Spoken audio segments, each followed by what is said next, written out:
So the CMC really had to step up and make that visit possible. But the CMC does so many things. They provide a meeting space for people. I mean, look around you at these books. Look at the journals. This is our progressive, radical, alternative history and culture, but you can't learn those things unless you can talk to people about those histories, or unless you can read them in books or listen to them in tapes. But the CMC provides so many things for our community. And that is my preface by way of letting you know that it doesn't come free. The CMC takes, and I talked to Joe Porter, one of the co-founders of the CMC, who just won a Rosa Parks Quiet Courage Award, by the way. And at the ceremony, I think you remember Joe mentioned that it costs about, what, $5,000 a month to keep the CMC going? I'm not suggesting that we're going to raise $5,000 this evening, but I'm just going to pass the box around now. And again, I want to also give a warm applause to the CMC for having us tonight. A couple more quick introduction things. I'm also a member of Gainesville Veterans for Peace. We have a wonderful winter solstice concert event coming up. It's our 27th annual. I have tickets. Sheila has tickets for sale if you want to attend. Suggested donations $10 to $30. Vets for Peace uses the proceeds from winter solstice to support progressive causes throughout the year, including our inaugural Peace Scholarship, where we are giving out 2 scholarships to Alachua County High School students, or students anywhere from any Alachua County High School who make a commitment to go into a peaceful career, because we realize that for working class people, sometimes, like myself, when I was in high school, the military was my only option to eventually get to college. So we want to do more than just talk the talk. We want to help students who don't want to go into that pathway choose a pathway of peace. So that's one of the things that the Solstice Concert is supporting. So we are here this evening to hear 4 remarkable students talking about their experiences in the Mississippi Delta as part of the yearly perennial project that the Samuel Proctor Oral History Program does in Mississippi. We've been going to Mississippi now for 6 years, and we take the best students from the University of Florida to Mississippi, and they record oral history interviews. They talk to elders who are involved in the civil rights movement. They take a lot of photographs. They keep journals, diaries. They come back, and they want to talk about what they've learned. And a lot of people ask us, why Mississippi? Well, many reasons. One reason, for a 10-year period in American history, possibly the most critical period in American history, roughly 1955 to 1965, the most important social changes in this nation were driven by people, were generated by people, not in Los Angeles, not in San Francisco, not in Berkeley. I know I have some Berkeley friends here. I don't want to offend you. Not in New York, but in towns like Itabena, in towns like Ruleville, in towns like Money, and in Clarksdale. And these are the places that we go every fall for a week. And when you think about things like the Civil Rights Act or the Voting Rights Act, without the sacrifices and the struggles of people in Mississippi, ordinary people, sharecroppers, custodians, ministers, we wouldn't have had the Civil Rights Act. We wouldn't have had the Voting Rights Act. We would not have had Title IX. We had no female faculty members at the University of Florida History Department in 1965. It took the Civil Rights Act and Title IX to make that happen. And the change of the grassroots was driven and generated in the Mississippi Delta. So that's one. Is that a good enough reason about Mississippi? Yeah. Okay. So what I'm going to do at this point, though, is I'm going to turn the program over to a dear colleague of mine who works in the library. She's a reference librarian. She's also the African American bibliographer, but as many people will tell you, she's much, much more. Janet Ronan is literally a lifesaver for generations of UF faculty and students who need to learn about African American history and American history in general. Janet approached us about a year ago and said, y'all have been going to Mississippi now for several years. Let's start to make this material more accessible. Let's put it up in the digital library. Let's promote it so people can learn from it. You know, students, movement organizers, people in the community. And so I'm going to turn the floor over to my dear colleague, Janet Ronan, who's going to talk about this exciting initiative.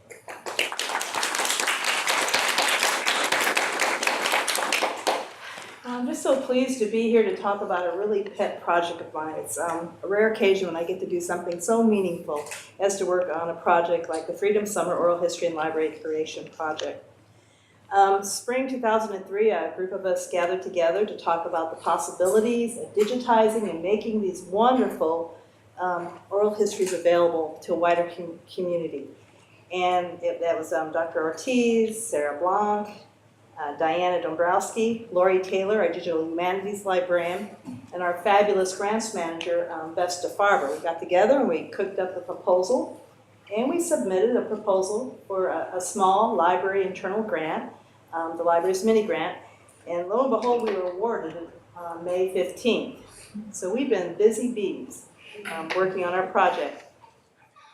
And what we're doing is we're looking at the over 130 recorded interviews with the civil rights movement veterans in the SPOHP, or the Samuel Proctor Oral History archives, to digitize this, make sure they have transcripts, and put them in a digital repository called the University of Florida Digital Collections, which is managed by library staff, so people can search on the internet and find them. You don't have to go through an intermediary to find these wonderful sources of information. Also folded into the project is a unique library resource I'm really proud of from the James S. Haskins collection. Did you know that we have interviews with Rosa Parks in the library collection on cassette tape? Very, very cool. Okay, so we're digitizing those. She's talking about her experiences to enhance these other remarkable oral histories for the project. So our goals, working together, are, well, I hope, growing a partnership so we can work on more of the same type of partnership projects to make the things that you're doing in oral history available. Digital archiving of materials, transcribing, creating metadata. Okay, so you're putting it out there online, but you've got to make it findable, discoverable by describing it really well. So that's part of the project. And promoting the content. We have some excellent people on the project. Very, very exciting. So the oral history program offers a valuable source of historical record. That's what we're getting out of it. The librarians are excited about getting this stuff online so we can use it with the population at the University of Florida or anywhere who wants to use these materials. We want to learn more about what y'all do, okay? Because we have some of the similar collections in our own oral histories in our own collections, and we don't have a clue about how to work with those, so we're learning from your procedures how to make those things accessible. We're also very interested in, learning from you. And what we offer is a highly developed technical, well-supported technical infrastructure to dump all this material, and then we're going to help you describe it. We're going to catalog it. Okay, that's what we do, right? Catalog librarians. Describe it with metadata, so it's findable. Let's think about an interview by someone as wonderful as Margaret Block. I had the privilege, I'm also on the transcription team, so I get to do some of the transcribing and listening to the oral histories too. And so you're writing it and you're thinking, well, okay, she's talking about this person. She's talking about Stokely Carmichael. All these characters. You want to put that in the record so when someone's searching in the search engine, you can find all this good stuff. Or the places that they're talking about where events happen. Organizations. It's all things that are whirling around in my librarian mind while you guys are going out and collecting all this wonderful, these interviews, their experiences. We want to make that available. And then we also want to create a finding guide, a subject guide, so we can pull in some of the other sources libraries have. So if someone is coming to this oral history and trying to understand it and is throwing all these names, I'm thinking about interviews like with John Dew. Oh my God, that man just tosses out names like you wouldn't believe in places and events. And it'd be really helpful to have some context. So pulling together scholarly literature and a guide to accompany this, as well as information about other repositories, other sources of information that will enhance your understanding of this interview, of this oral history that you're looking at. So that's our job too, as well as promoting it, getting it out there. So now we've got it up there and people can use it. They know that we're out there and they can find it. So thanks for giving me a few minutes to talk about the grant project. And I hope later on we have how many interviews kind of waiting in the queue, ready to go? I would say Ready to share? We're going to launch 64 next month. 64, and she's our. Oh, Freedom Summer happened in 1964. So 64 and 64, kind of. Get interest in that out there. And so thank you for sharing a few minutes with me, and I'll turn over the.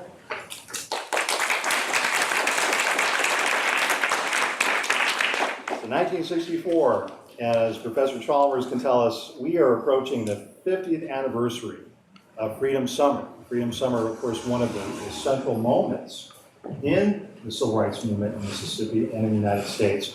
We'll be there. We'll be going to Mississippi. We are, the Oral History Program is an official co-sponsor of the Sunflower County Civil Rights Organization reunion. As you can imagine, throughout the entire state of Mississippi, there are going to be many such reunions. There is going to be a convergence at the state capitol at Jackson. One of the things that you'll hear from the panelists tonight is not just about the importance of history and what they've learned about the past, but how the past is impacting the present. I've been going to the Mississippi Delta and doing oral history fieldwork since 1995. And I've seen so many changes in that time, again, driven primarily by local people. Here's one of the big changes. This past summer, ground was broken for the creation and the building of what is going to become one of the premier civil rights museums in the United States, and it's going to be in Jackson, Mississippi. That's an enormous breakthrough, and it's made possible by these long-distance movement activists in Mississippi who insist that history matters, that their children and grandchildren, and that other children and other people's grandchildren should be learning these important histories. So I just have a couple more brief announcements before I turn it over to our illustrious panel. The Oral History Program does a whole series of public programs. And you'll see here, in fact, I'm just going to pass these around. On January 15th, we're going to be spending a day with one of the great filmmakers of our time, Tia Lesson, who did a film called Trouble the Water, which in my opinion is the best documentary on Hurricane Katrina. It was shot by survivors of Hurricane Katrina. Essentially, it's POV footage of people who are inside New Orleans when the flooding occurred. And it's a tearjerker. It's incredibly powerful. It says more about this country today than any other single film that I can think of. And so we're going to be spending a day with Tia January 15th. There's an afternoon panel with her at 2:30, and then a 6 p.m. screening at Pugh Hall. So please take a flyer, share it with friends and family, so on and so forth. We'd love to have you out that evening. Now, I think I'm going to turn it over to our panel. I'm going to let them introduce themselves individually, but I just want to say a couple of things about them. One, you'll find out really quickly, or you're going to find out, that these are all remarkable young intellectuals. They're very deep thinkers, and they have processed a lot of information. They're still processing this information, trying to figure out what it means. What I find so inspiring about all four of them is that, again, they don't see history as just an abstract thing. They're trying to apply what they've learned in Mississippi in terms of interviewing civil rights activists, in terms of seeing the contemporary realities of Mississippi.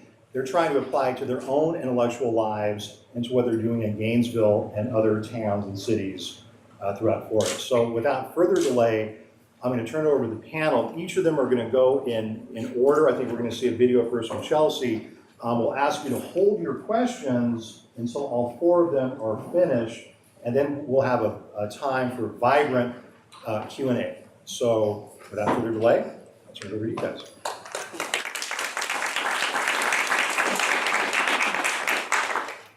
Thanks. So my name's Chelsea, and I went to Mississippi. And so I guess we're each going to present on, things that interested us while we were there. And my presentation is going to be mostly through video, some clips that I wanted to share with you from a workshop we did with a professor named Akanyele Umoja. He also goes by AK, so I might refer to him that way too. And first I'll give you a short bio about AK, and then I'll let him speak for himself a little bit. So he grew up in Compton, but his father was a sharecropper in the Delta, and he got involved in student activism through the National Black Student Organization. He went to Emory University, got his master's and his PhD, and then while working on his dissertation, he started studying armed resistance by African American people in the South. And he ended up publishing his dissertation as a book called We Will Shoot Back. And it's a book recording the histories of these people who learned how to shoot, how to use guns, taught their children how to use guns so that they could protect themselves. And he'll say in the clip, but before his dissertation, a lot of this information wasn't out there because during the movement, the movement was trying to kind of get respect and recognition from white people in the North and from the US government and the federal government, right? And so the last thing they wanted to be like upfront about the movement was that Black people had guns and were defending themselves, right? So it's kind of a hidden story that Professor AK uncovered and published in this great book. So at the beginning of this clip, I'm going to show 2 clips, and at the beginning of the first one, he's describing some of the stories and publications that came out after he published his book. So I guess we can go ahead and start it up. Okay. I'll just man the laptop.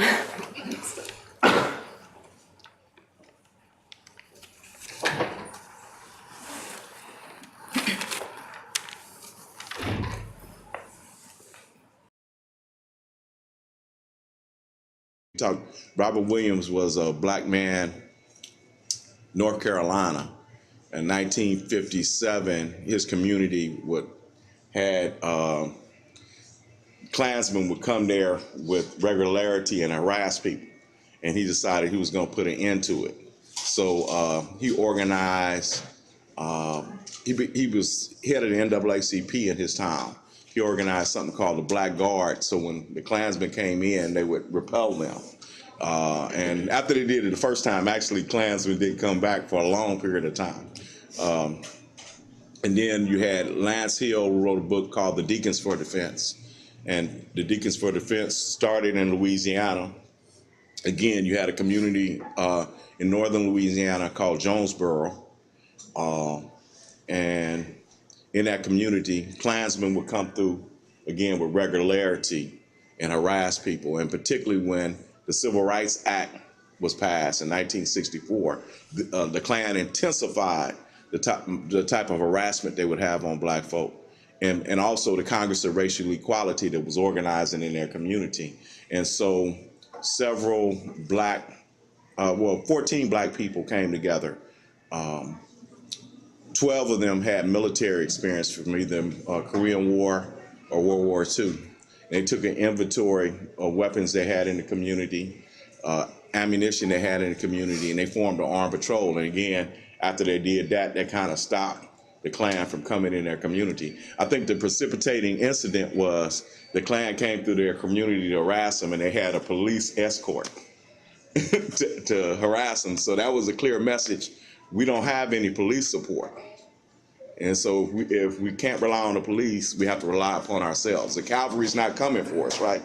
And when I say the cavalry's not coming, since I'm in Atlanta, I again have the privilege of having access to the records of the Congress of Racial Equality and the Student Nonviolent Coordinating Committee, which are in the King Center for Nonviolent Social Change.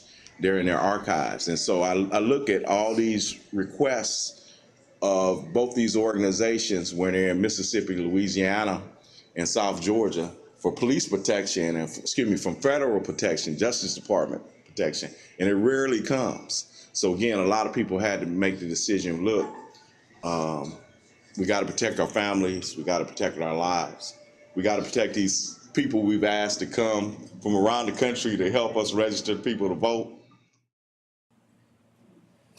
You can just pause it there for a minute. Okay, so as you can see, he's done some really interesting research. He talked about some of his sources, looking at police reports and responses from the police when they were called for help. And he has a lot of stories also that he's collected using oral history methods of going, because like I said, these stories weren't largely publicized, so oral histories really come in handy for him in his research. So the next clip I'm going to show is, so Justin, who was on the trip with us, not you really,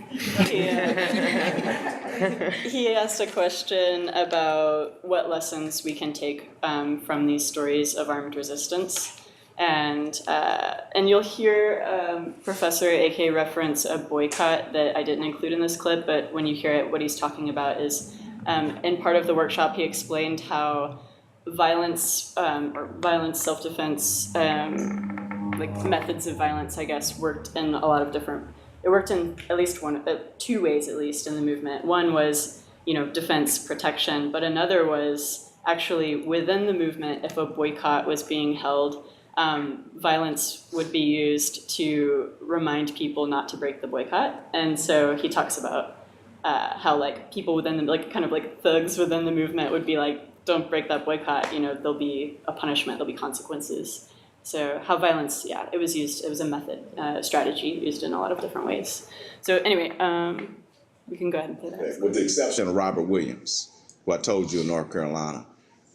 Everybody else, even when they weren't nonviolent, used the banner of nonviolence. Why, and why do you think that? Because their theory was, or their thought was, that they were going to get support from the president, they were going to get support from the Congress, they were going to get support from the Democratic Party, and if they wanted support from Northern whites, even to Northern whites, the thought of black men with guns scares the hell out of them.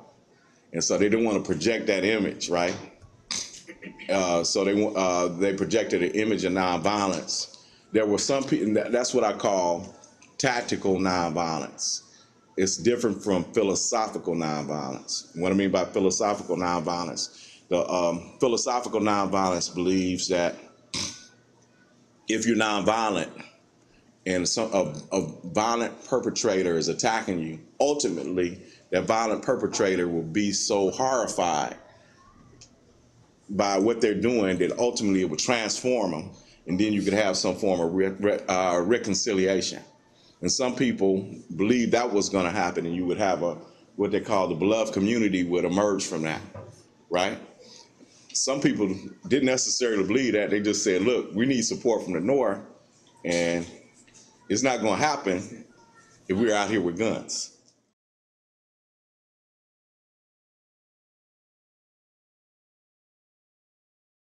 I feel like whether it was new nonviolent direct action or armed resistance, the major thing, the deficit from that time to today is connectedness in a community. You can't sustain a certain type of resistance unless you have strong networks, institutions, and relationships in communities. And so, for instance, the scenario I gave you about the boycott, that only works if people feel a relationship to one another. They'll be like, man, I don't care what they think. You know what I mean? And some of that existed then too. But if you have a lot of cohesiveness in a community, then you can sustain a resistance for a longer period of time. Today it's a lot more individualism. And so And I actually learned this from Macomb, believe it or not. I didn't really understand it until I started doing interviews in Macomb. There was an elder, and she asked me not to use her name. She's probably deceased now. And I need to come back to your community and follow up on the people that I interviewed. But she told me that her father taught her how to shoot, and she had a bunch of sisters. They were taught how to shoot because their father was concerned about white rapists. And there's another book, At the Dark End of the Street. If you haven't read that, you should read that book. It talks about how Rosa Parks, and there's in the new biography by Jean Theo Harris on Rosa Parks, talked about this. The Rosa Parks actually got active in the movement, fighting against cases of black women being raped by white men that at that point in time were just not enforced, right? And how the importance of that struggle of black women against just being indiscriminately attacked and sexually assaulted was another motivator for the movement. But going back, this woman told me that that's how she learned how to shoot. And then more and more I saw that people were taught how to shoot by their parents for hunting, but also for protection. Today, like, how are young people getting guns? Off the street, right? I think to be able to sustain and win, you're gonna have to start building network and community. And things like traditionally in our community, like respect for elders. And y'all saying, well, he's old now, that's why he's saying that. No, but respect for elders, to have sharing is more important than what do you call it? Like 50 Cent, came out with the song in the movie "Get Rich or Die Trying." Before it was "Get Free or Die Trying." You know what I mean? So Martin King talked about it has to be a revolution in values. I think there are values in our community that have to be rebuilt again. I used to talk about years ago, and this before the hip hop of their generation. Some of y'all old enough to remember Goody Mob. I know they just came out with some again, but CeeLo, I remember, had this song on there, and he talked about how he had a scenario where somebody was trying to jack his car, and he said he'd rather they take the car than take that person's life. But that's a old. Y'all probably heard of CeeLo as Snarls Barkley or something, right? But he used to rap with a group called Goody Mob, one of Atlanta's greatest groups, but it was the most slept on group in history. It was slept on. It was slept on group. But those are values, to a lot of us today. Material things are more important than relationships and people. And so you won't be able to sustain a movement. To me, guns are just technology. Well, what's the technology today if you're going to resist? A lot of times people are taking pictures, using all type of things to document things, to expose what police are doing, because that's still a problem. Trayvon Martin is not an exception. You heard about the young man that was just shot in Charlotte, North Carolina, right? He was unarmed. He was an athlete, I think played football. He had a car accident and he was disoriented. He went to someone's house, knocked on the door. It was 2:30 in the morning. They felt threatened. And I would too, 2:30 in the morning, you knock on my door. I don't know who you are. But then they called the police, and the police tasered him and then shot him. 12 times. 12 times, multiple times. Again, he felt what? Threatened. He felt threatened. And so this is still an issue. And I think black life is still not valued as it should be in American society, particularly black males, but black life is not valued. So it's still an issue. I mean, shoot, if the president of the United States is saying, He could have been Trayvon. That shows it's a problem. If the president if he was 30 years younger and just on the street, he could be, he could be a threat to lose his life, then it's an issue. But also, if you have African American president and you're still not safe, it's an issue. You feel me? One of my former students is now a social worker, and she told me, well, what does she tell young people today? You know what I tell them? Get organized. Just like in those days, the cavalry is not coming. You have an African American president, and it didn't save Trayvon Martin. We got to save ourselves. And less people organize like people organized during that time in your communities, then it's no guarantee. That's no guarantee, but at least you got a fighting chance if you're organized, right? And you don't wait for an incident to happen. We had enough incidents already. It's time to get organized and start to build communities. That's the end. I wish you guys could have been there. He was so great. I wanted to play so much more because so many things he said resonated with me hugely. And I included the last part that he was talking about the story of the man who was shot while seeking help because Renisha McBride was just murdered in a very similar situation. So I thought I know it's relevant. I can't take questions, so I would like to talk about this stuff later, though. So I'll go ahead and pass it on. All right. Thank you, Chelsea. That was really interesting. I unfortunately don't have a video to accompany my little spiel. I'm Derek Gomez, and I had the opportunity to go on the Mississippi trip with everyone else here. And if you guys aren't seniors, you guys should definitely consider going. Applications will probably open up in around 9 months, so look forward to those. So I'm going to talk about the importance of historical memory. And I don't know how many of you guys follow the Republican Party on Twitter. I don't, but I know that on social media, there was a big explosion that they put something up. And I'm just going to read it. They said, "Today we remember Rosa Parks' bold stand and her role in ending racism." And I didn't know racism was over. This was news to me.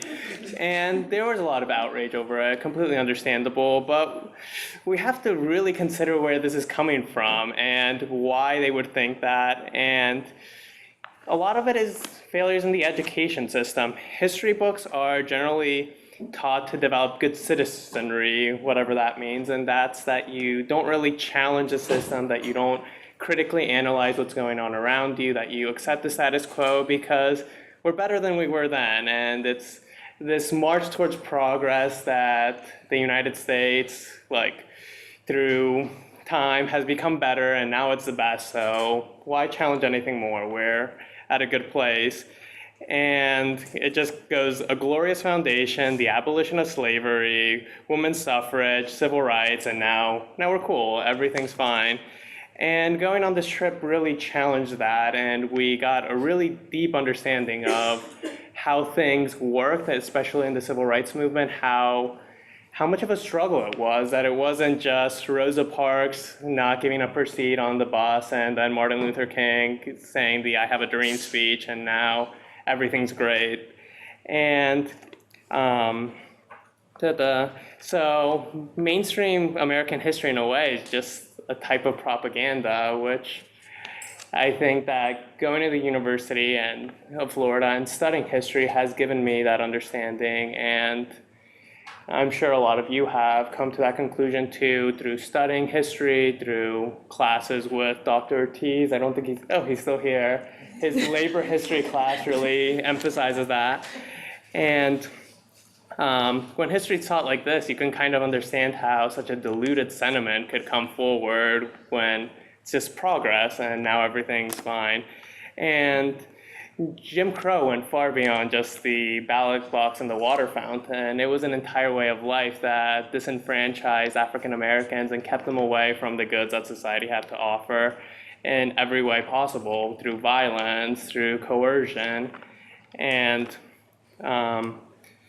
many of its remnants still exist today. If you guys have the chance, look at the Gridiron Guide, and it's this catalog of all the football teams in the Mississippi Delta. And what you'll notice is that the schools are really segregated still in 2013, and there's this one school, Cleveland High, which we notice is a lot more integrated. But we learned through Margaret Block that that school doesn't have a prom. It doesn't have an official school prom. And instead, all the white kids have their own separate secret prom at the country club, and black students are invited to that. And 2013, that's really incredible. That still goes on. And I'm going to talk about two anecdotes from our time in Mississippi. One is pretty despairing and it's is pretty bad. And then the other one is a more positive one. And I'm going to start with the more negative one just to keep a more optimistic vibe to my speech.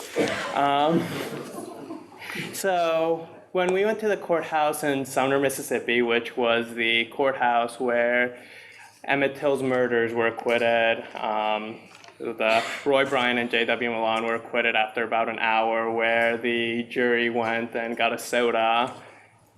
So in just an incredibly short amount of time, they decided that these two murderers were not guilty of the crime. And while we were there, a local white gentleman came up to us and started giving us a little bit of a speech of what happened there. And it was pretty diluted. What he said was that Emmett Till entered the store and grabbed Carolyn Bryant, that he physically held on to her, which any student of history knows that's untrue. And that his cousin, Emmett Till's cousin, went and ratted Emmett Till out to get store credit. So they weren't going to do anything. Mrs. Bryant wasn't going to say anything, but it was only because of the cousin that anything happened. And he also said that we need to get past Emmett Till and Martin Luther King and other people who were martyrs for the cause. Which is a pretty horrifying statement, that we just need to get past it, that's in the past, whatever.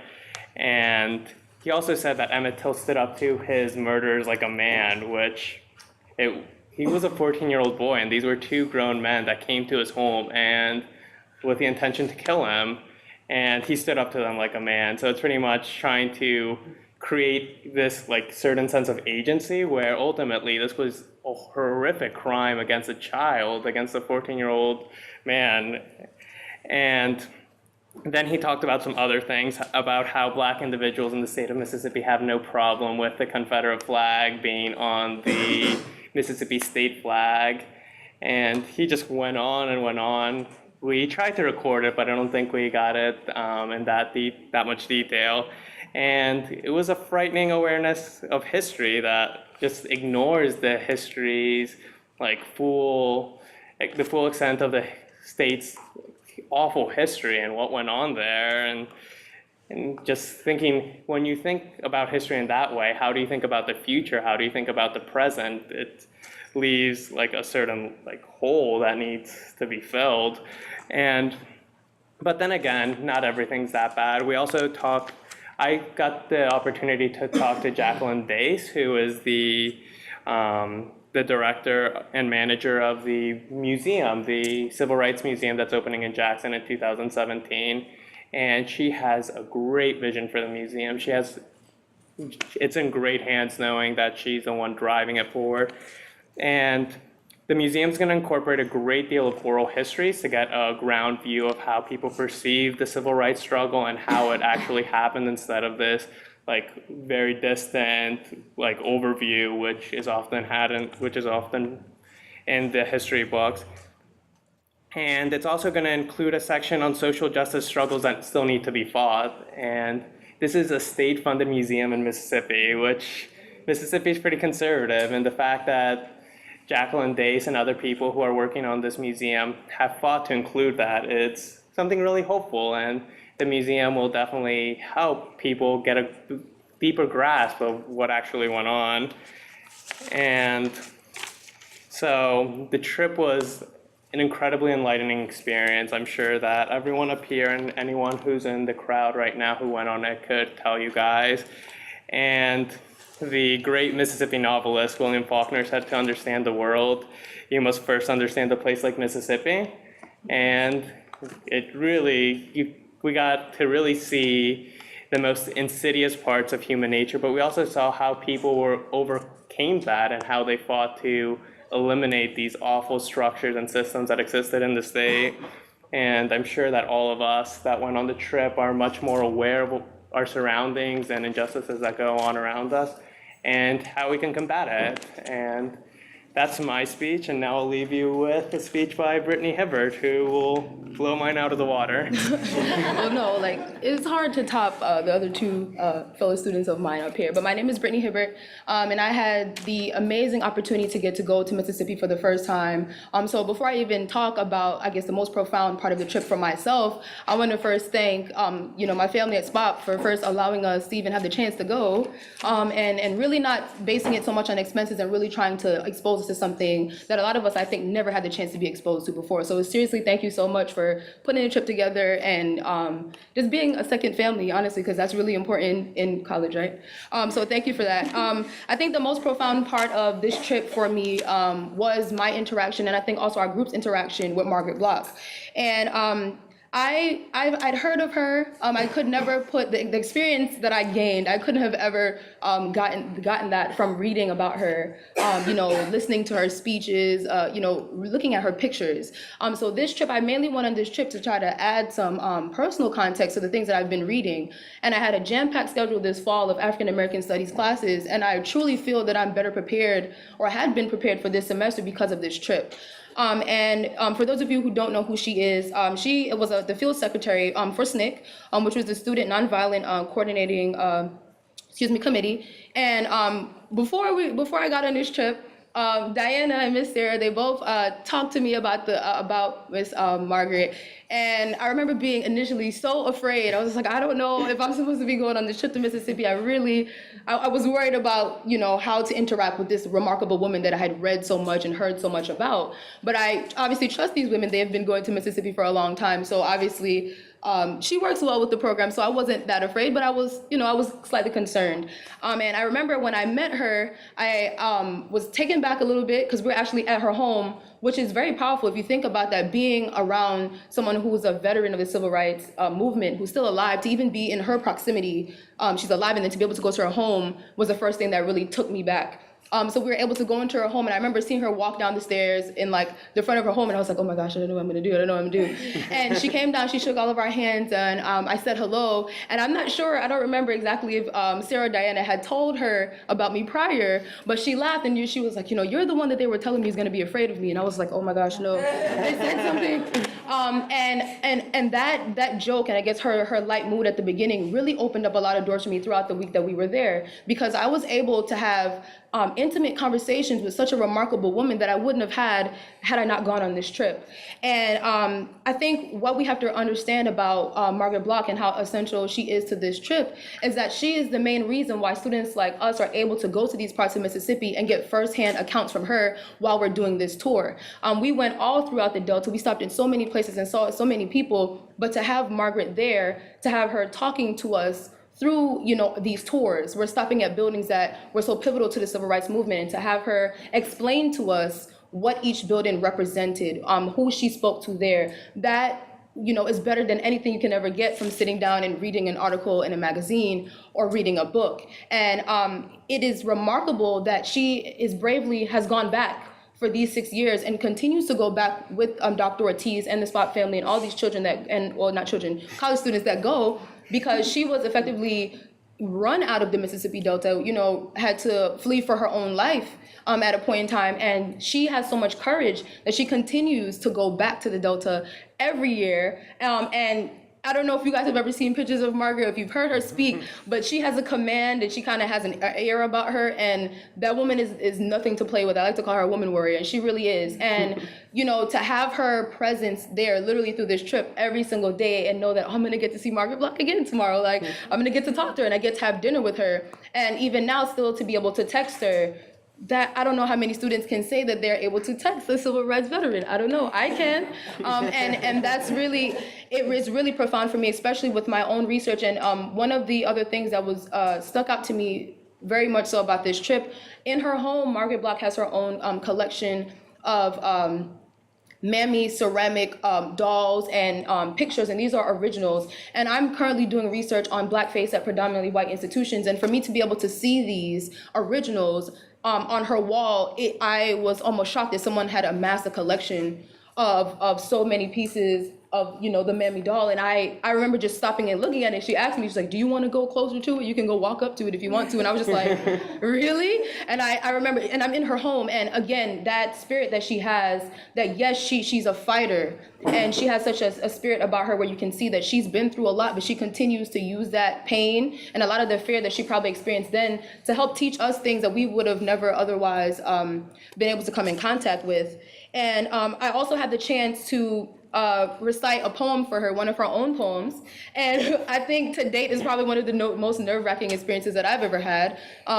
Just because the nature of the poem, just like Miss Margaret, is very loaded and powerful, and she's no holds barred. She doesn't really... Very combative. Yes, she doesn't hold her opinions for anything, and she'll tell you like it is. And I didn't read the poem beforehand. I wanted to read it, you know, in front of her and really recite it well and make her really proud. This was our last night in Mississippi. And as I'm reading the poem, I'm like, oh my gosh, I'm sitting at this like all white restaurant and I'm saying this poem right now.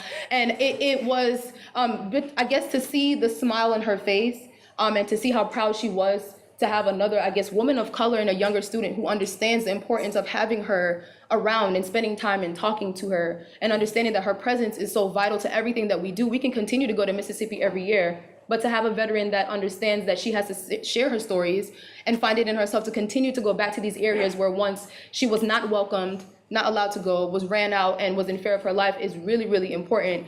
And I think, you know, for me, as a take back from the trip, it really added so much personal context for me, not only as a student and as a, you know, a growing historian, and now a student that's in African American studies, but also as a woman of color, how serious the civil rights movement was. And we can continue to read and do our own research as young historians, but there will never be an experience like the one that the Mississippi Freedom Project truly provides for us.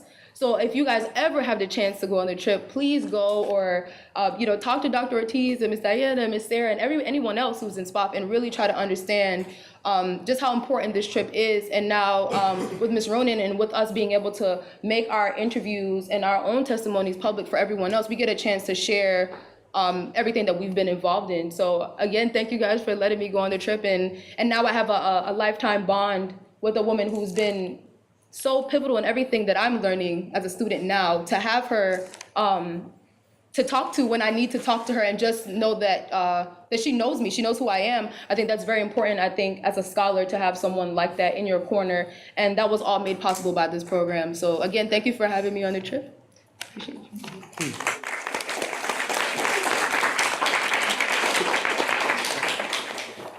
I'm Jessica Taylor, and I am one of the grad coordinators with SPOHP right now. I'm just trying to find my, it's right here. Yeah. I was actually, I don't know if any of y'all are returns from last year, but I was one of the panelists last year, and I had just gone through this process of going to Mississippi for the first time and looking at the landscape, because I'm also trained as a historic preservation student. And I had gone through the process of trying to get one of the buildings that we had visited, the Sunflower County Freedom Project, onto the National Register. And I was blown to pieces, and it was terrible because the buildings lacked, quote, historic integrity, which means that modifications have been made to modernize the buildings. So what I came here last time to talk about is to just rail against the government in Jackson. How could they take apart this like beautiful civil rights history and chalk it up to a lack of historic integrity, when the very project that's in the building is an actual manifestation of the civil rights movement itself, teaching young people freedom songs and the power of expression, and giving them a place to go after school. I mean, those are the exact things that the freedom fighters were doing 50, 60 years ago. So I was enraged, and I came to the conclusion that my conclusions were wrong. And when I went back, I started to look at sort of the grassroots movements, the ability of poor people or local people to preserve their buildings. It doesn't provide tax credits, and it doesn't provide the sort of publicity that the Mississippi Department of Archives and History can give. But really, that other process, that government process, is extremely limited. And I came to the conclusion that it's not the state and the law that can preserve or commemorate buildings. It's only the communities that can do that. You can put up a sign, and I'll show you some of these here. I don't know if this clicks through. Can y'all see that? No, maybe? There we go. Derek talked a little bit about the Emmett Till Courthouse, and the sign in the left is the one that's out in front of it, and I'll read it for you if you can't see it in the back. It says, in August 1955, the body of Emmett Till, a 14-year-old black youth from Chicago, was found in the Tallahatchie River. On September 23rd, for a 5-day trial held in this courthouse, an all-white jury acquitted 2 white men, Roy Bryant and J.W. Milam, of the murder. Both later confessed to the murder in a magazine interview. Till's murder, coupled with the trial and acquittal of these 2 men, drew international attention and galvanized the civil rights movement in Mississippi and the nation. So that's the official one. This is the one that's put up by the Department of Archives and History in front of the courthouse, which is like a formal application. And this is the bottom one is from the Civil Rights Trail, which is more of a grassroots kind of thing. Obviously, it's a cheaper sign, and this one is knocked down about every 3 to 5 years. The last time it was replaced was, I think, 2 years ago. And this is actually near the river itself. And y'all can read that one, but you'll see the differences in the texts themselves, just from the grassroots version versus the state's version of it is extreme. You have the corporeal, what it means to actually be lynched, to be swollen and mutilated in your body and to be tied to a cotton gin fan with barbed wire. The state would never put that in a sign like this, and there's a reason for that. But that's the actual story that needs to be told. What we're actually telling with the first one, the state one, is the story of 2 white men that murdered a black boy. It's not about the civil rights movement itself.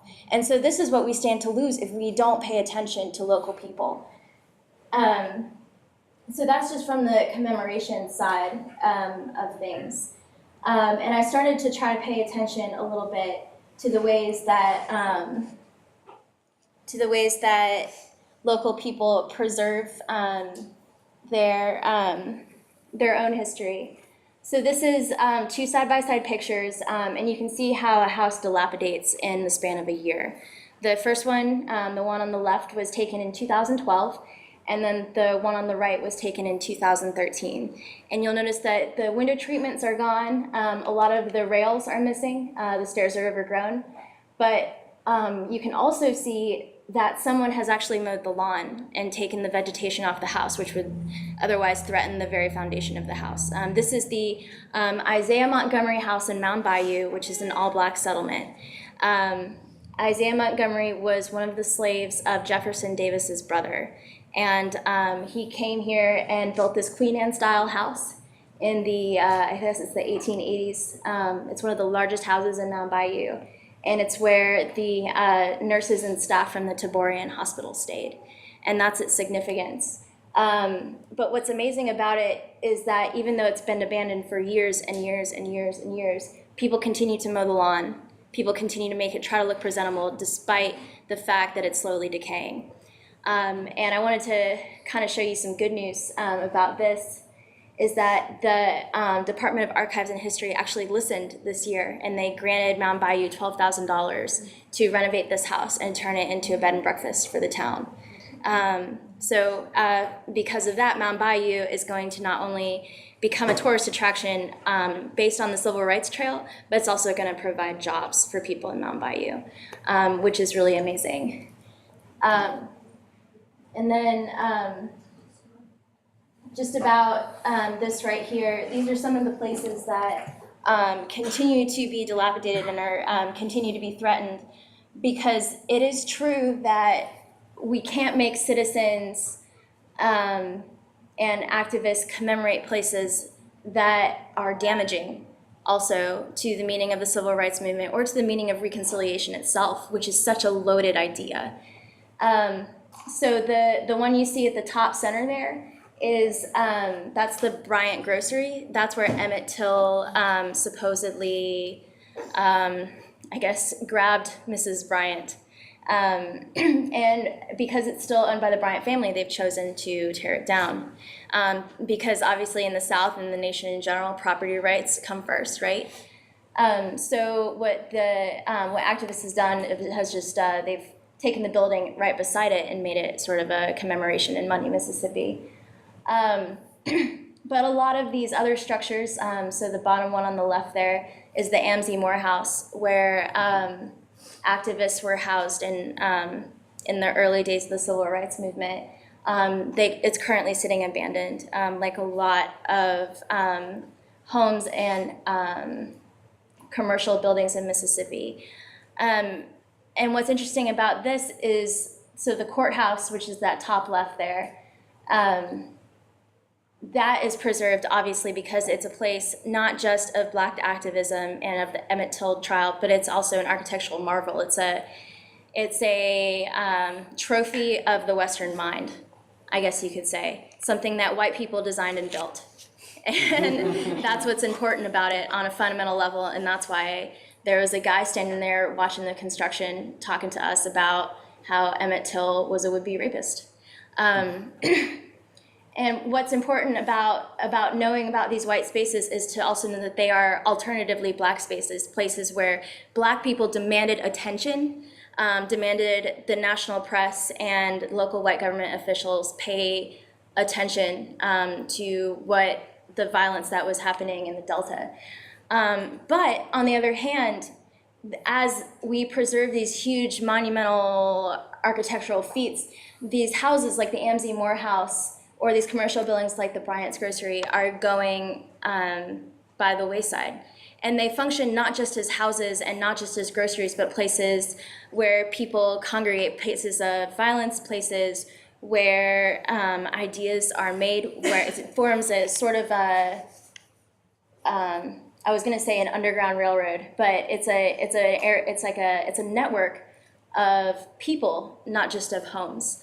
And so when we're, the lesson that I would draw from this is that when we're deciding what to focus on as activists and preservationists, to not just consider the people, but also the places that help define those people and were defined by those people. So if someone were to say to you that the Civic Media Center is a commercial building built in the 1930s and 40s, and that its significance is that it's old and it's a commercial building, how would you feel about it? Probably crappy. And that's the kind of thing that we need to take from Mississippi, is that we've let other people define our spaces, invade us for too long.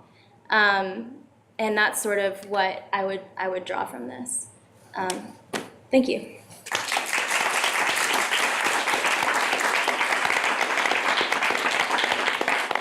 Do you have lights? Oh, sorry.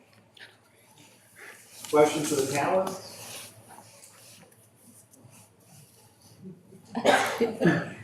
Lately I read an editorial in Gainesville Sun that was very critical about the local effort to make the A. Quinn Jones home a museum.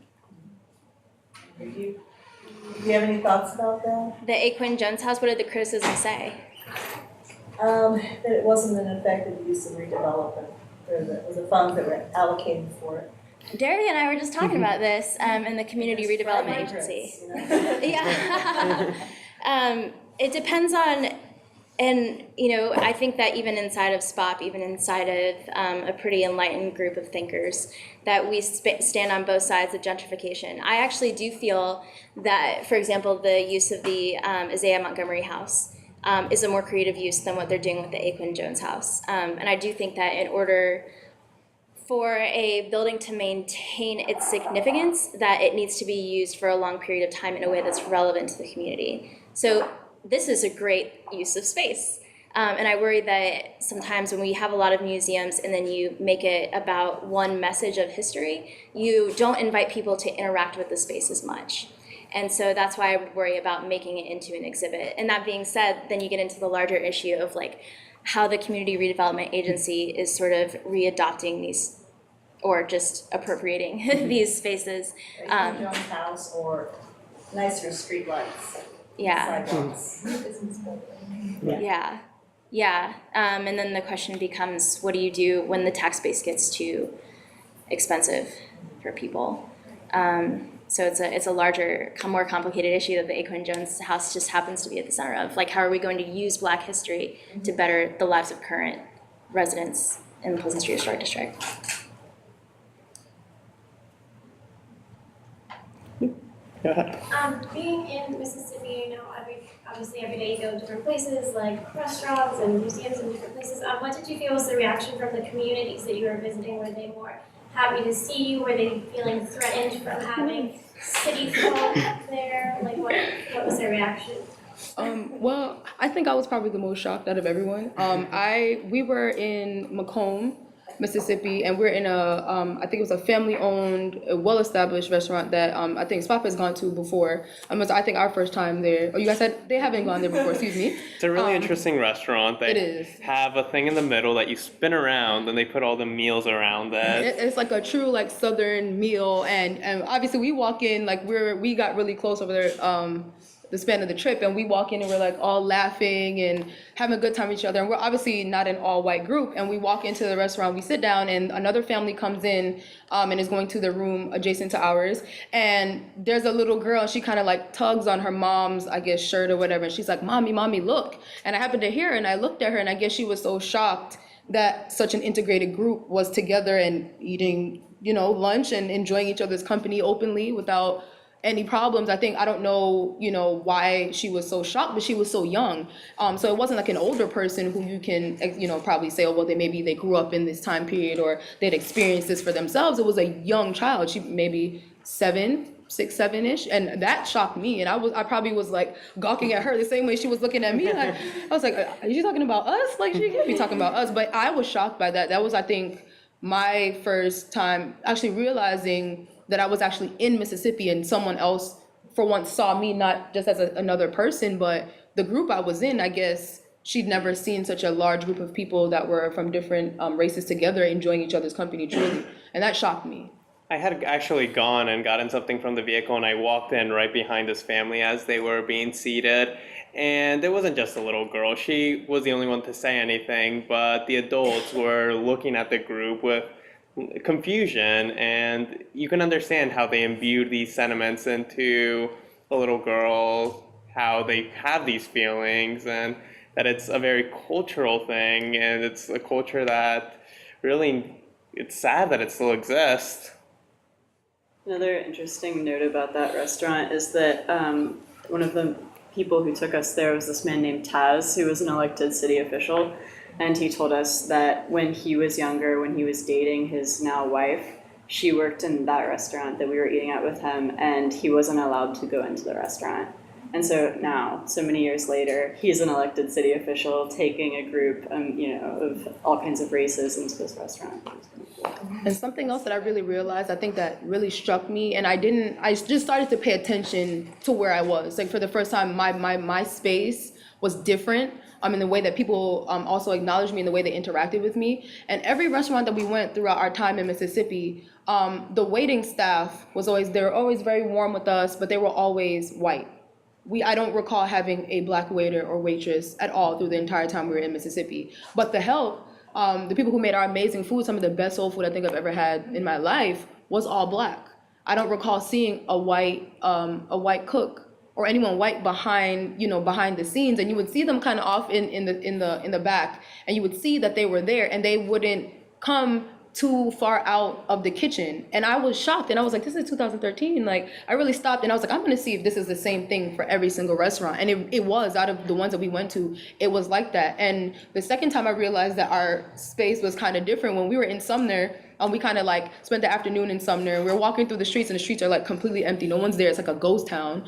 And there's an art exhibit is having, they're having an exhibit at one of the, it's like Yeah, it was a gallery opening. Yeah, it was a gallery opening. It was really fancy, and we're all like dressed down, and they're having like cheese cubes and grapes and wine and stuff. And we walk up, and we're like this group of like college kids, and all the people are like, what are you guys doing in here? And I remember Margaret was outside, and she wouldn't come inside. And I remember I went outside, and I was like, are you gonna come inside? And she's like, I don't know if I'm gonna come inside. I might just stay out here. And I was like, Miss Margaret, now if you come in here, you have to be on your best behavior. And she laughed at me, and she was like, I can't promise you that, but since you asked me to come inside, I'm gonna come. And she came inside, and we all, had like glasses of wine and cubes, and we're walking around this museum and talking to these older white people, and they started to open up to us because I guess they realized that we're like completely harmless.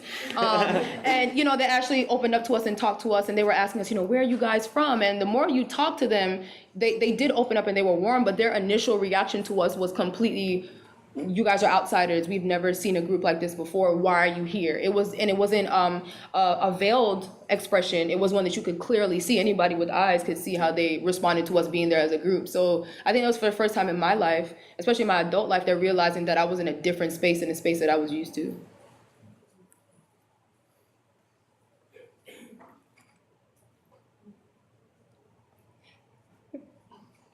I think she raised her hand first, and then you. I was just curious to Miss Margaret's last name. Margaret Block. Block. Yeah. Came after. Yeah, no. There's a lot of oral histories with her too in our collection, so if you want to check those out, that'll be a really great way for you to understand who she is and get a kind of a feel of how great a person she is. Actually, a question with regard to your histories, are they available on as tape, or do you have transcription, or what, if we look at Margaret Block? We have transcription, a lot of them. We also have the audio available online. Do we have all of Margaret Block's interviews available?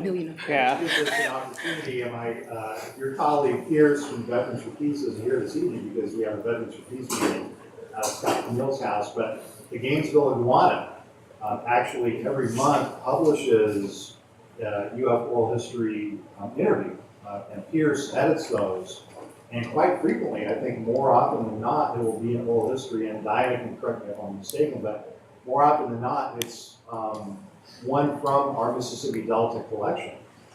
People like Alan Cooper, Margaret Block, folks who were on the ground in SNCC, years before Freedom Summer, in some cases. People who survived fire bombings, people who were shot. And so that's one way that oral histories have been made accessible. That was an initiative really that the Iguana approached us with, and those go out in print. And I think earlier, as Janet was mentioning, pretty soon we'll have that core of 64 interviews that will be up in the digital library. And we'll be working on trying to make those accessible beyond just having them up in the digital library. I was going to mention that the Iguana does print a transcript, and they are available online at GainesvilleIguana.org. And Pierce goes through. I know we had right wing as well as was in there. Actually, my question was more if you talk with them about means of communication in the movement times. Now we've got Twitter, we've got our cell phones, we've got photocopy centers, we can do all this stuff. They did a lot of stuff without a lot of tools. Did you talk at all about how times change as far as communications, and like what was the way that people kept in touch? Was it just like church on Sunday or meetings? Well, Yeah, sure. We've talked a lot, and we've also read a lot of literature about how movements are sustained for a long period of time. And one of the main ways is through living in the same spaces. So like 12, 15 activists live in one place. And a lot of the field coordinators like Bright Wynn would go out every day, and because everybody is spaced so far apart, oftentimes the activists would be the people to like spread messages from one house to the next house to the next house to the next house. And they were also very aware of people from the Sovereignty Commission and kind of outsiders like moles coming in and being part of the meetings too. I know Professor AK talked a little bit about the role of community and how people were really tied to the people around them, and that there was a pressure forward, a peer pressure, but to create something good, and that people look to each other for support in this really trying time to challenge these structures. And while we were in Macomb, we actually got to see a lot of we got to see churches and a lot of other buildings that were actually used as almost like bunkers for these SNCC workers that were being targeted, that were being bombed out of the homes that they were staying in. And you begin to see the duality of these public spaces that she was talking about, that you're having to use areas that you wouldn't normally use for protection. We're able to see through Ms. Margaret and her talking about each building as we drove past it, and her having such a rich account of what the building was for and who might have stayed there, who was left and transported there in the middle of the night. They had to meet in these places that weren't necessarily used for one thing. So they couldn't have necessarily, oh, this is the SNCC meeting place, because obviously that would have been burnt and they would have nowhere else to organize. So you see that they begin to use different homes that are bombed and then churches that are bombed in the same fashion. So it was, I think it was really cool to see how that they're using public spaces for different means, and using them in the nighttime, and using them as safer places to transport people that were being attacked and had to leave Mississippi and then be transported to like up north. So that was really cool to see that, because we know that before our trip with Mr. Taz and having Miss Margaret with us. Another common form of communication was citizens band radio, so they would not only use it to communicate with each other, but also monitor it for Klan activity and kind of get the jump on them if they knew that they were instigating something. So Margaret Block has a famous story about making Molotov cocktails with some of her elderly neighbors because they knew that the Klan had something coming up. Which she offered to teach us, by the way. I didn't want to respond and say, In AK's workshop, in the beginning of the workshop that I showed portions of, he also talks about, he asked us during the workshop who was the CIA or who was like the NSA or whatever of the movement, and he told us it was the domestics, like people working inside houses like early in the movement who would spread information about lynchings and things like that too.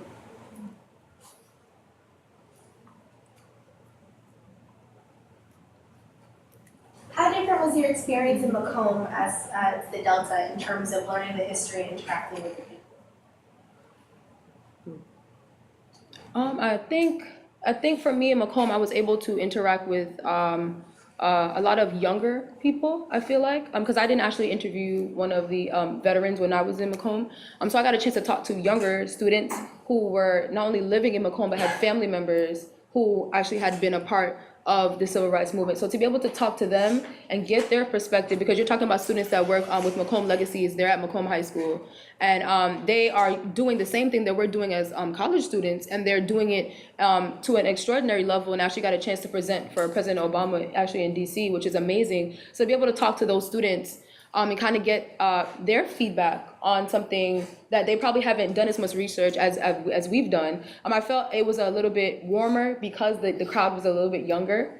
I think in other parts of the Delta, there was much more of a purpose to telling the story. So you had an older crowd who really felt they needed to impart a certain message on us. Whereas with the younger crowd, they were telling the story the way that they had been told from their family. And it's a little bit more, I guess a little warmer than what you're getting from a more seasoned, older crowd that have a true purpose of what they're trying to say and trying to, I think at the time, move us to even want to, organize ourselves if we had never thought of organizing before. So I think the message, the way that they told the message was completely different. And I think age had a lot to do with the way we got a lot of information while on the trip.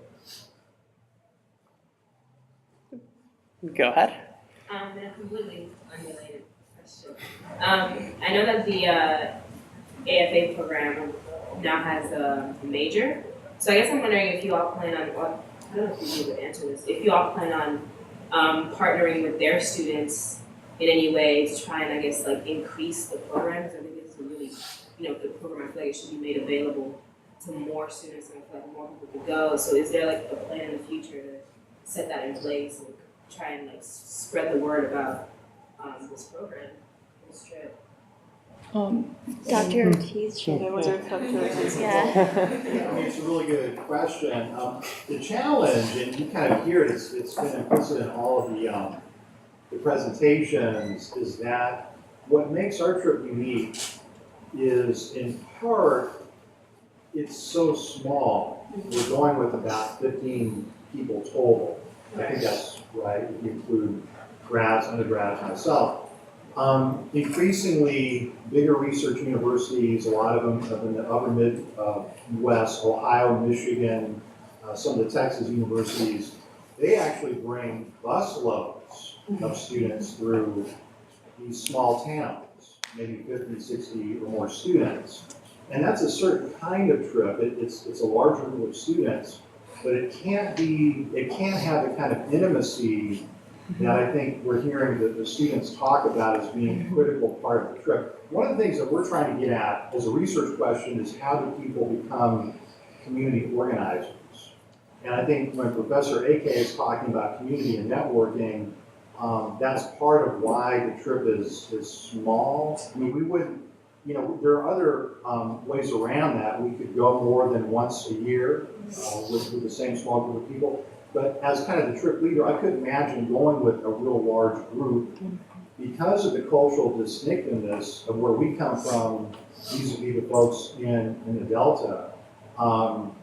There's a lot of stories you could tell. I mean, one is when we did an organizing workshop with Lawrence Diop, I think 3 years ago. Lawrence Diop was a founding chair of the Mississippi Freedom Democratic Party. This is the most important this is the most important independent third political party in American history. If you want to understand why the Voting Rights Act was passed, you have to know the history of the MFDP. But when we asked Mr. Diop what his advice to us was in order to become really good community organizers, you know what he told us? And I think Justin can remember this, but he said the first thing was, I want you all to turn off your cell phones for 1 week. No Twitter, or tweeting, or anything, no Facebook or anything. 1 week. And get to know each other again. He said, y'all don't even know each other. He said, I've seen you, I've watched you in the same room, instead of going up and talking to each other, you message each other, right? And so, there's a little bit of humor in it, right? Because he uses electronic technology personally. He passed away 2 years ago, but I guess I've seen different types of trips into the Delta, and we could go a little bigger, but I think for now, we will probably remain the same. But we're very supportive of the AFA program. Sharon Austin was just paid us a visit today. We had a long conversation. We're talking about starting a race and ethnicity studies certificate for graduate students. We want to enhance those opportunities for our students here, very, very much so. I guess just to hear you, just to, I guess, give you a different perspective, I think the biggest thing that any of us take back from this trip is the intimacy.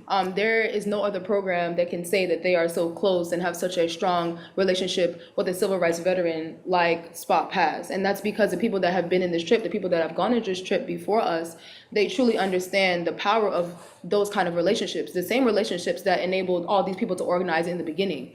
And the fact that Ms. Block is so close with Dr. Ortiz and Ms. Sarah and Ms. Diana, that she recognizes them and has her own personal stories, that you can't find that anywhere else. And it wouldn't be the same kind of trip. It would be like going from museum to museum and just museum hopping and looking at a picture and not understanding why that picture is even in the museum in the first place. And I think to make this trip bigger would really take away from what the trip is trying to teach us. I think, I guess if more students were to hear our own personal stories and our anecdotes and come out to panels like this and understand why us going on the trip is so important, then I feel like more students from the now newly established major and the minor will come on the trip and understand what they have so much to gain from the trip, and will continue to go and then encourage their friends and their classmates to go on the trip.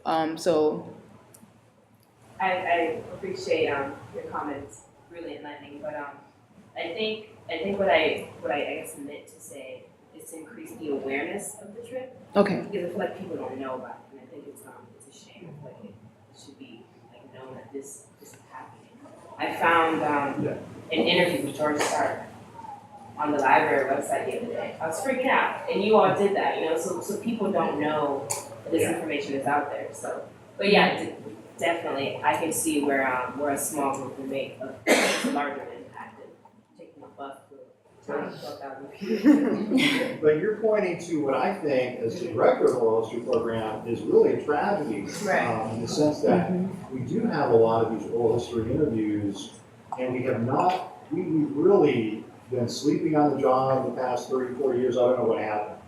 But this is why we value this relationship with Jana Ronan, is finally we're working together in coalition with folks, colleagues, I guess you could say we're academic community organizers, right?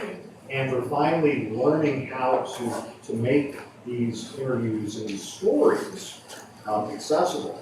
Because up to this point, we have just done a really poor job. And not just at UF, but at other oral history repositories. And the challenge in oral history is when you sit down and you have the chance to interview someone like Margaret Block or Lawrence Diaz or Rosa Parks, as Janet can tell you, there's a tremendous rush of excitement, it's a thrill, it makes the front page of the newspaper. And then 9 times out of 10, what happens to that interview? It takes a lot of energy and time to transcribe it, to code it, to make it accessible, it takes resources. And then when you talk about trying to get it out there to the world, I mean, our students now have tremendous technological expertise that I will never have. I could study the rest of my life, right? And now they're putting these interviews on iTunes podcasts. And now, and again, but we're still neophytes. We're just learning how to do this. But we're going to try to do a better job. And all I can do is just kind of apologize to the Academy because we have not done the job we could have done in the past 40, 50 years. Because that oral history archive, I mean, when I tell people we have an organizing workshop with Lawrence Diaz, and I tell some of the best legendary movement organizers on the West Coast, they just about fall out of their chairs. They say, you have what? Really? How do I find it? And I have to apologize and say, well, it is on our YouTube, but you have to know how to get to it, right? So we're trying, what you need to do better, simply put.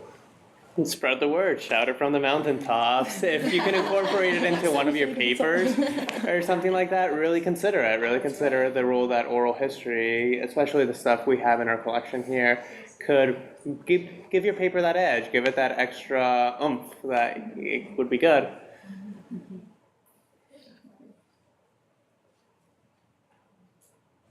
Go ahead. First of all, I want to say just thank you. I want to hug each one of you.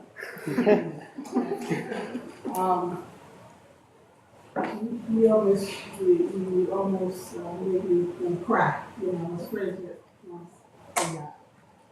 I lived in DC for the last 30 years, but I grew up in Gainesville. And those 30 years ago, because of the racism, I came back like a year ago. And I appreciate everything that I've heard here. Let me start back by saying this place right here is very important. CMC, I come over here almost every day. And if you didn't, where's the box? No? Where's the box? There's the box. There's the box. You came like you have $1 or $2, and you can put it in the box.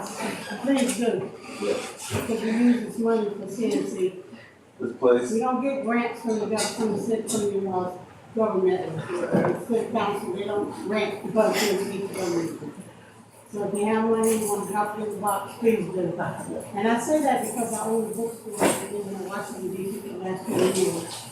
And I understood the importance of Lawrence Diaz and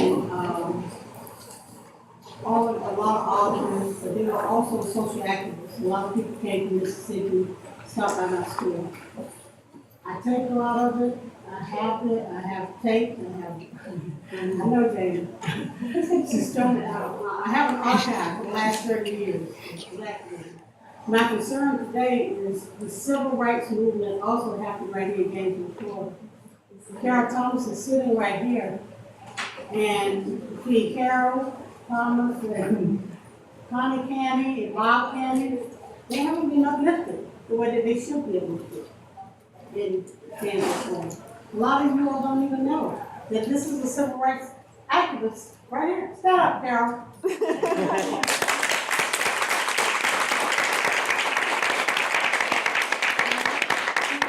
Gainesville because of her activism. And so I'm concerned about that being recorded and people understanding what was going on in Gainesville at that time. I just purchased a building on the Porters where I left. And I purchased that building because the youth need to understand the importance. And when I say the importance, I mean historically where they're headed, what they're headed for today. And so I need you all to be open and willing to come and, you know, this seminar that we're having right here, we also need to have it right across the street on the other side. Because Main Street is here, and when they see this field, it's the white side. When you cross that street, they see that as the black side, until you get up to the SMS and it's still white. I need you all to come and be a part of what's happening in the community. My grandmother founded the Sanctified Church just around the corner. Okay? Now that was in 1886, it was owned in the group was founded in 1886, but the Sanctified Church was founded in my grandmother's house. And the house is still standing. It's empty, but it's still standing there. You know, maybe we can get a plaque there or something, I don't know. So it's a lot of stuff right around us that people don't even touch. You know, I'm all for Jackson, I want to be part of that. I want to go to Jackson, you know. But at the same time, the reason I came back home because I want to uplift what's happening in Gainesville, because it's being missed.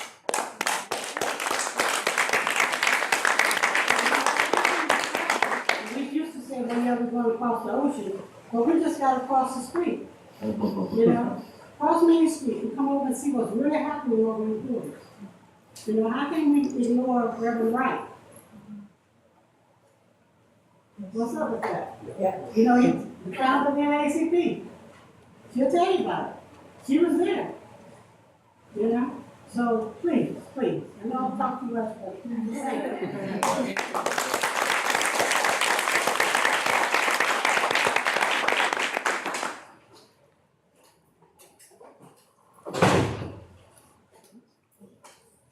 Do the panelists have any wrap-up thoughts? Well, I can't wait to go back. I know I was deadly afraid to go to Mississippi, and I think it's probably one of the most things I talked about leading up to the trip. And my parents are both Jamaican immigrants, and they were shocked that I even took the chance of going to Mississippi, and being able to have so much to take back from it. Like granted, if I'm given the opportunity to go back, I definitely will be back, and hopefully I can do much more with the oral history archiving that I did this last trip, because I have so much of the background information now in my own personal experience to kind of back up everything that I've been reading. Now I have even more of a reason to go back, and connections that I've made with students there that I still talk to, and people that I'm still in contact with. So I honestly can't wait to go back to Mississippi, and I will forever talk about, the oral history program and the trip that I was able to go on, because it's so beneficial, I feel like, to everything we learned, not only as, history majors, but from other majors of students that went on the trip. It truly is a trip that will kind of bring everything together full circle for you in whatever major you're really in. It does add a lot of context to what we're doing as young scholars. So I definitely will be back in Mississippi if Dr. Ortiz will let me go. And I think anyone who, wants a chance to go to Mississippi and really wants to have their eyes open to something they've never seen before should definitely go. And thank you guys all for coming out. It really means a lot that you wanted to listen to our stories. I know that for a lot of us, it's finals time. It's a really stressful time of the year. And coming out for 2-3 hours here to listen to us is really meaningful. And thank you guys again.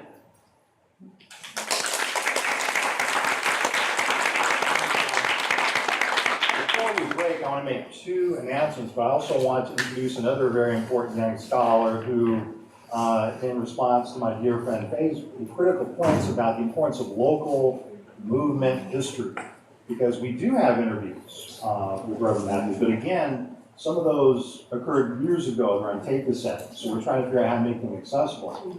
But I also want to introduce to you, I hope he won't mind, a very talented graduate student, Justin Donovan.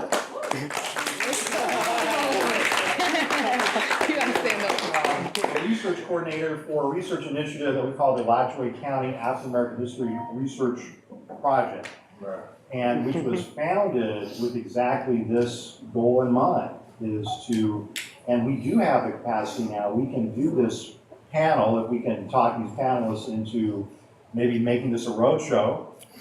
Maybe you can look at this as a warm-up, right? This is the opening of your world tour of intellectual honesty, right? But we're slowly getting the capacity, because I think we are taking these movement organizing lessons home with us from places like Gainesville or Macomb. We have a volunteer coordinator, Dinah Dabrowski, if she can raise her hand. Having volunteers gives us the capacity to be more connected and rooted in the community. We can do workshops with community organizations if you're wanting to learn how to do your own kind of oral history project, because we can only do so much on the second floor of Pugh Hall, but we now have the capacity to like do train the trainer workshops. We can do those as well. So if you're interested in getting something like that started, or if you want to volunteer with us, I think we have sign-up sheets. And I also, I mean, one of the things that makes this town special, and I think the reason that that we kind of come back to in some ways is, even though we have a lot of social problems in this town, we have a lot of historically minded people. And we, who as movement activists understand the importance of keeping these stories, both good and bad, alive. I think Derek said something very important. The standard trope of American history we get is what exactly makes high school kids so alienated from history. And why they tell me as they come into UF as freshmen, history is so boring. Because they get that progressive, everything's fine kind of story. Now they know it's not true. They know deep in their own hearts that story is not true, but they don't have enough information to counter it. So what the outcome is, oh, history's just boring, I'm tired of it. I don't want to, you know, if I'm privileged enough, I'll take an AP and club out or whatever, you know, stay on front. So I think let's come together as a community and let's teach each other, let's gather stories, let's record stories, let's make sure we don't miss these stories. And again, January 15th is going to be another great opportunity for us to come together. That's my birthday. That's your birthday. And March 12th, we're going to have a public program in which we're going to be talking about the St. Augustine movement. So Reverend Matthews and people like John Dew and Dan Fromling and others. And we're going to use that program not just to highlight St. Augustine, but also, again, to highlight what happened here and the connections between Gainesville, St. Augustine, St. Petersburg, because you're right, Florida has a very important freedom struggle story. So again, thank you so much for coming out tonight. Please enjoy some free food, dialogue with each other, and I'll see you soon. Thank you.